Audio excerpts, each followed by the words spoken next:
We're creating a 2-point perspective image. To do this, we're going to start with the horizon line, just as we did with our 1-point perspective. But instead of one vanishing point, we're going to start with 2 vanishing points.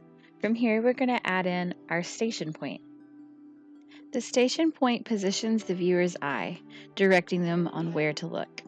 Our guidelines, we're going from both points into our station point. This is going to give us the corner of the building, so to speak. Lines that go below the horizon line will show the bottom of the building or structure. The lines that go above the horizon line show the top of our structure. Before we go any further, let's look at an example of a building done in 2-point perspective. Here you can see our horizon line in red, our vanishing points, and our guideline, as well as the station point. The station point, just to reiterate, is the corner of our building where you're wanting your viewers to be looking, and the guidelines show the direction that all of the lines that happen within the building follow.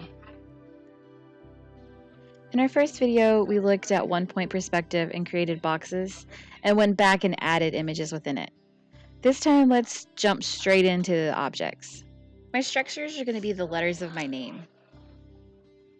I'm starting out just following the shape of the line, so that way my buildings are all going to be about the same height. But when I got to my S, I decided, let's make this one a little bit taller.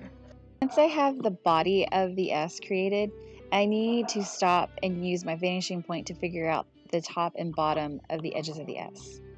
To do this, I'm using the vanishing point off to the left. This is because if you were thinking about it as a city block, the face of this building would be off to that left side. By using the left vanishing point, I'm getting a slow slope that reads as if it was the edge of the building, gently going backwards in our view. Now that we have the face of our building set, we can start adding depth. To do this, we're going to use the vanishing point on the opposite side. Think about it as the right side of the building going down the block. Continue this process for each of the letters on the left side of the station point. Once you've gotten all of those buildings in place and the sides are correctly joined to their vanishing point, you're ready to move to the right side of the station point. Here, we're doing the exact same thing, but we're going from the right side of the station point to the left vanishing point.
I did this eye yesterday, and then I tried to do this, and it looks bad. I don't think it looks bad. I think it's just a tiny bit red. Yeah, but if I don't make it, I try to do it like not red, and they look dead. Have you tried adding a little bit of green? Because green is the complement to red, and so it'll neutralize it with. I mean, it should, in theory, neutralize it without making it like Dark. yeah, or Dull. Yeah, dull. It should clear up the dead feature. Of course.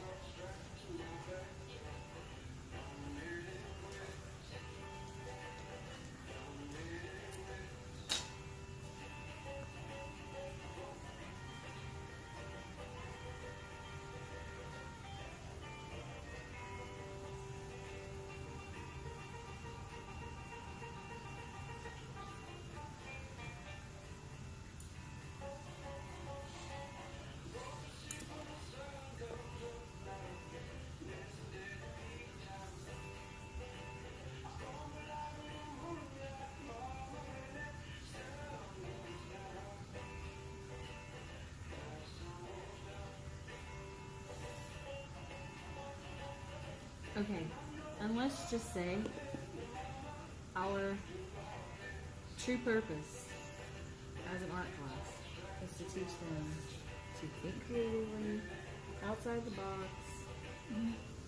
What are Legos really teaching? Other than perspective. Right?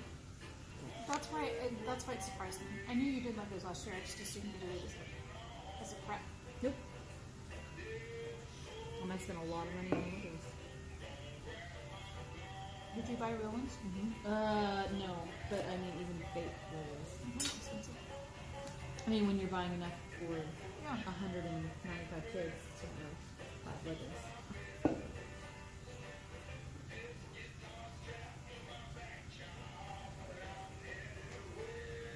I don't know how to do a slope roof in 2-point perspective. But see, that's why we do it, right? So I gotta figure it out.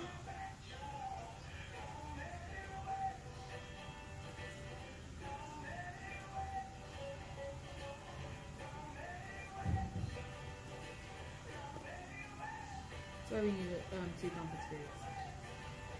Yes. I could have the Albertina's lawn shop with a sloped roof on the corner. With my parking is going to be room parking on the roof of Ollivander's. Nice. See, look, where's my sketch? See, little brooms. I love it. Because that's how they get there, right? They Or the travel flu. by flu, but they don't know how to drive a car. Well, when they do, it usually ends up in trees. Hence, they don't know how to drive it.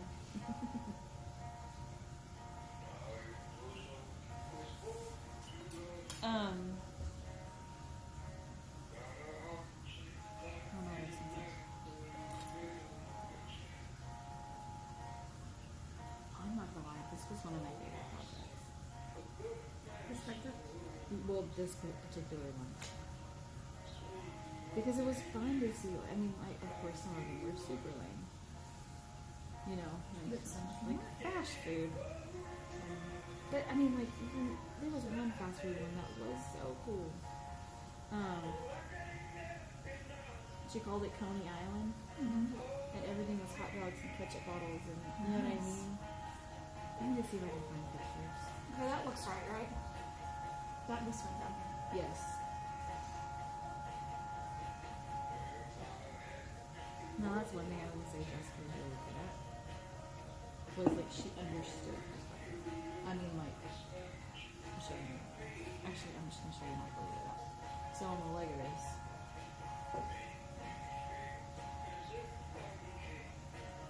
that's not right.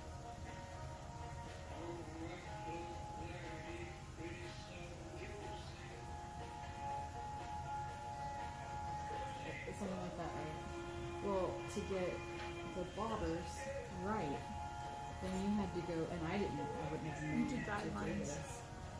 She would do, okay, there's 1, 2, 3, that's not right. But then, after that, to get the circle right, she would, like, cross, and make, like, to find the center of that, and then that's how you knew, like, how to make the bobble the right space. I'm like, I don't know. And which had to keep, and maybe that's why she had a hard time with this, because like it had to be How do we write it? all the way right, yeah. Which I'm not saying it's wrong. I don't know.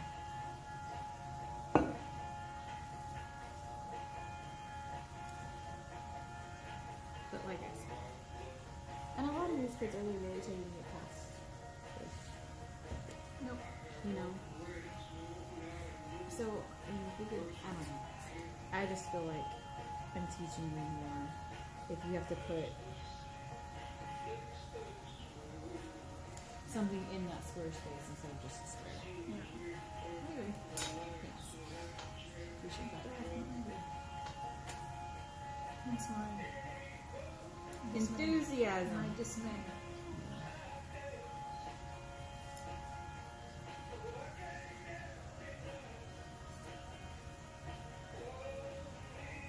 It's gonna be hard because it's like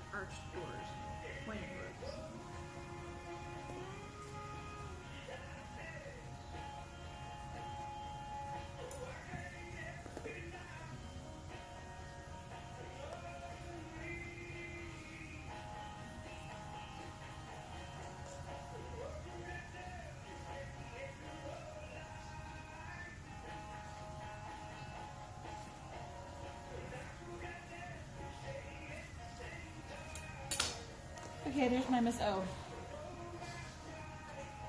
Nice. And then for 1 point, I did a CSHS and a popper. And then I tried to do a paint bottle, but I was doing it wrong, so I stopped, and I'm just going to move on.